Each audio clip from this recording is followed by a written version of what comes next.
Good morning, dear student. I am Falguni Parikh from Aditya Career Institute. Today we discuss the chapter 3rd, Principle and Techniques of Management.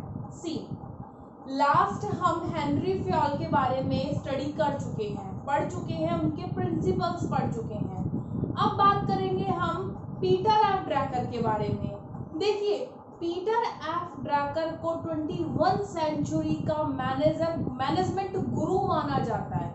Reason is that Henry Fayol ने बहुत अच्छे principles दिए. ऐसा नहीं उनके principles बेकार है या उनको फॉलो नहीं किया जाता, लेकिन आज की आधुनिक स्थिति को देखते हुए मैनेजमेंट गुरु एफ ड्रैकर ने बहुत अच्छी टेक्निक्स दी जो किससे रिलेटेड थी, हमारी मैनेजमेंट से रिलेटेड थी. अमेरिका के बिजनेस वीक में उन्होंने मैनेजमेंट के कुछ ट्रिप्स बताए या कुछ टेक्निक्स बताई जिसे लोगों के द्वारा बहुत ज़्यादा पढ़ा जाता है, सुना जाता है और उपयोग में लिया जाता है. जैसे हम प्रिंसिपल्स यूज लेते थे ना, ऐसे इन टेक्निक्स को यूज लिया जाता है. हम बात करें एफ ड्रैकर की, तो इनका बर्थ 1909 में ऑस्ट्रिया में हुआ था. ऑस्ट्रेलिया में नहीं, ऑस्ट्रिया में हुआ था और 2005 में ये एक्सपायर हो गए थे, इनकी डेथ हो गई थी. इन्होंने अपनी पूरी लाइफ, जब से इन्हें अपनी स्टडी स्टार्ट करी और अपना लाइफ स्टार्ट करा, तो इन्होंने अमेरिका में एज अ इकोनॉमिस्ट के रूप में इन्होंने अपनी लाइफ को शुरुआत करी. पीटर एफ ड्रैकर के बारे में देखते हैं. Peter ड्रैकर age management Guru of 21st century, 21वीं सदी के मैनेजमेंट गुरु के नाम से जाना जाता है पीटर ड्रैकर को. He was born in 1909 and 2005 तक इनकी लाइफ रही. इन ऑस्ट्रिया में हुआ था इनका birth. He started his work as an economist and management advisor in America. America में ये मैनेजमेंट एडवाइजर और इकोनॉमिक्स के रूप में इन्हें अपना काम स्टार्ट किया. In famous magazine of America, America की एक फेमस मैगजीन थी बिजनेस वीक, जिसमें इन्होंने अपनी टेक्निक्स को लिखा जो कि बहुत ज्यादा लोगों के द्वारा पढ़ा जाता है. रोड द मोस्ट रीड, जिसको लिखे हुए को बहुत ज्यादा पढ़ा जाता है. ड्रैकर रोड सो मैनी बुक्स, बहुत सारी बुक्स लिखी, जिसमें से हमने 2-3 बुक्स का नाम दिया है यहाँ पर. द प्रैक्टिस ऑफ मैनेजमेंट 1954 में, मैनेजिंग फॉर रिजल्ट 1964 में, मैनेजिंग इन ट्यूबुलेंट टाइम 1980. इन्हें इस तरीके के नाम से क्यों जाना जाता है? क्योंकि आपको पता है ग्लोबलाइजेशन की टाइम में सबसे ज्यादा मार्केटिंग बढ़ी है. एक देश का दूसरे देश के साथ संपर्क बढ़ा है. सार्क देश हो गए, ब्रिक्स देश हो गए, इन देशों की वजह से वहां पर काम करने वाले लोगों की, या फिर हम ये कहें कि वहां की ऑर्गेनाइजेशन की संख्या बढ़ी है. फॉर एन एग्जांपल, मैंने बताया ना, एक प्रोडक्ट को बनाने वाली कहीं एक कंपनी होती थी, अब मार्केट लेवल बढ़ा है, तो वहां पर उनके सबऑर्डिनेट्स के साथ, यानी जो हमारे मैनेजमेंट है और उनके सबऑर्डिनेट्स हैं, उनके बीच के रिलेशंस को बताने के लिए, या आप वर्क कर रहे हो तो किस तरीके से कर रहे हो, इस चीज को बताने के लिए इन्होंने अपनी बुक में इन टेक्निक्स के बारे में लिखा. ये तो था हमारा पीटर एफ ड्रैकर की लाइफ स्टाइल है, पीटर एफ ड्रैकर ने क्या काम किया. अब हम बात करेंगे पीटर एफ ड्रैकर ने कौन कौन सी टेक्निक्स लिखी.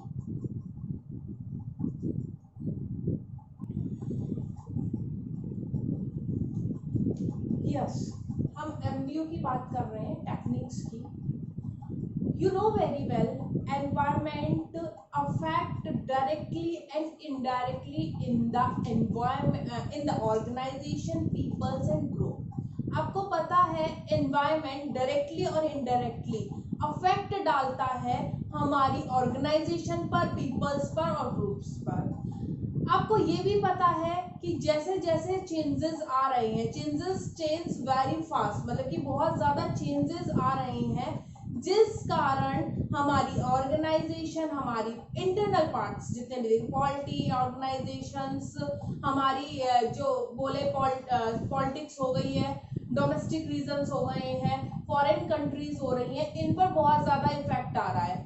आप अगर देखो तो आजकल जियोग्राफिकल जो दूरियां हैं, डिस्टेंस है, वो भी धीरे धीरे क्या हो गए हैं, कम हो गए हैं और कट थ्रॉट कंपटीशन धीरे धीरे बढ़ता जा रहा है। इसको ध्यान में रखते हुए हमारे जो ट्रैकर थे उनने कुछ टेक्निक्स बनाई। टेक्निक्स में उनने क्या कहा कि जब मार्केट में इतना ज्यादा कट थ्रॉट कंपटीशन आ रहा है तो उसमें चेंजेस लाने के लिए या उस पर कंट्रोल करने के लिए अपनी संस्था अपनी ऑर्गेनाइजेशन में ग्रोथ लाने के लिए कुछ ऐसा करो ताकि आपका प्रोडक्शन ज्यादा हो, टर्नओवर ज्यादा हो, आपको प्रॉफिट ज्यादा हो और आप मार्केट में एग्जिस्ट कर सको। ऐसा नहीं है कि हम हमारे एक एरिया एक बाउंड्री तक सीमित रह गए हैं। पहले हमारी एक बाउंड्री सीमित थी, लेकिन धीरे धीरे जैसे जैसे ज्योग्राफिकल डिस्टेंस कम होता जा रहा है वैसे वैसे क्या होता जा रहा है कि कंपटीशन बढ़ता जा रहा है, मार्केट बढ़ता जा रहा है। इसलिए लोगों के बीच में कट थ्रॉट कंपटीशन, भाई ये सामान है, ये मार्कर है 50 रुपए का है, दूसरे कह रहे मैं 40 में देने को तैयार हूँ, तो कौन कंज्यूमर किसके पास जाएगा? 40 वाले के पास जाएगा ना। अब वो कह रहा है कि मैं भी 40 में या 35 में देने के लिए तैयार हूँ।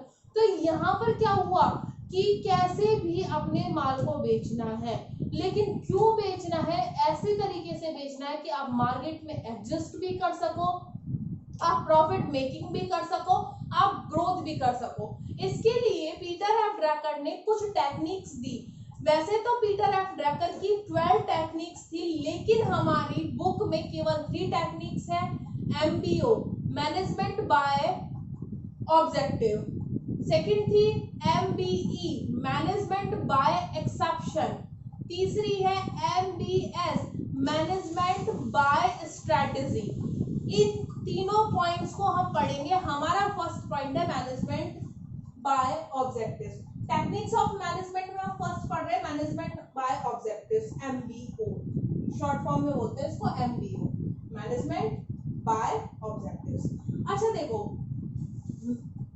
ड्रकर ने क्या कहा कि इसका मीनिंग क्या है कि आप मैनेजमेंट यानी मैनेजर और एम्प्लॉयज जब दोनों काम कर रहे हैं, सिंपल वर्ड्स में, तो दोनों के बीच में जर्नल रूल्स होने चाहिए, दोनों को जर्नल नॉलेज होनी चाहिए कि आप किस ऑब्जेक्ट के लिए काम कर रहे हो। याद है हम लास्ट में पढ़कर आए थे कि subordinate personal interest to general interest, Henry Fayol ने कहा था कि अपने हितों का त्याग कर दो सामान्य हितों के लिए। इसी तरह से जब कोई भी मैनेजर और एम्प्लॉयज किसी ऑर्गेनाइजेशन में वर्क कर रहा है, दैट मीन्स वो क्या कह रहा है कि आप लोगों के लिए जर्नल रूल्स बने हुए हैं। आप दोनों को अपने ऑब्जेक्टिव पता होने चाहिए कि आप किस पर्पस से काम कर रहे हो। सपोज दैट मैं आई हूँ, मेरा ऑब्जेक्टिव इस पे, मैं एज अ सबऑर्डिनेट यानी एक एम्प्लॉयज के तौर पे आई हूँ, मुझे मेरा ऑब्जेक्टिव पता है कि भाई मुझे मेरा पर्सनल इंटरेस्ट क्या है, मुझे फाइनेंशियली ग्रोथ करनी है। लेकिन उससे पहले भी मुझे मेरा एक ऑब्जेक्टिव डिसाइड करना है कि यदि संस्था ग्रोथ करेगी, ऑर्गेनाइजेशन ग्रोथ करेगी तो ही मैं ग्रोथ करूंगी, अदरवाइज मैं ग्रोथ नहीं कर सकती। सिंपल सी लैंग्वेज में देखें, in simple words the all managerial function are to be objective oriented. कैसे बताए गए हैं? सारे मैनेजरल फंक्शन ऑब्जेक्टिव ओरिएंटेड होने चाहिए इन मैनेजमेंट बाय ऑब्जेक्टिव। किसमें? MBO में। जब भी आप मैनेजरल फंक्शंस कर रहे हो तो वो सारे ऑब्जेक्टिव ओरिएंटेड होने चाहिए। हम दूसरे वर्ड्स में देखें तो MBO is a system in which the manager and all the employees, जिसमें मैनेजर और सारे एम्प्लॉयज ऑफ एंटरप्राइजेस डिटरमाइन निश्चित होने चाहिए the objective at the level of individual departments. जितने भी सबके अपने अपने डिपार्टमेंट्स है, production department, market department, financial department, account department, HR department, purchase, sales, जितने भी डिपार्टमेंट हैं उन सब में इंडिविजुअली ही क्या होना चाहिए, उनका ऑब्जेक्टिव डिसाइड होना चाहिए। इंडिविजुअल ऑब्जेक्टिव डिसाइड होना चाहिए इंडिविजुअल डिपार्टमेंट्स में and manager to improve the efficiency both. साथ में मैनेजर दोनों की, दोनों कौन से? खुद की भी और एम्प्लॉयज की भी एफिशिएंसी को इम्प्रूव करेगा। यही हमारा क्या है? MBO है। हमने आज मीनिंग देखी है MBO की, मैनेजमेंट बाय ऑब्जेक्टिव मीनिंग क्या है? सिंपल सी लैंग्वेज में देखें तो कोई भी मैनेजरल फंक्शन किया जाए तो वो ऑब्जेक्टिव ओरिएंटेड होना चाहिए।